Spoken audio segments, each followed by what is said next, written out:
నిన్నటి రోజున అనగా 27/12/24 రాత్రి సుమారు 8 గంటల ప్రాంతంలో ఒక మైనర్ బాలిక మీద గ్యాంగ్ రేప్ జరగటం జరిగింది. దాని మీద ఇనుకుదురు పోలీస్ స్టేషన్లో కేసు నమోదు చేసి దర్యాప్తు చేస్తూ ఉన్నాము.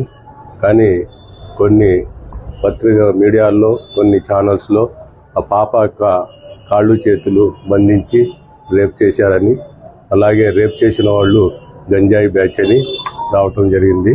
కానీ అవన్నీ కూడా వాస్తవాలు కాదు.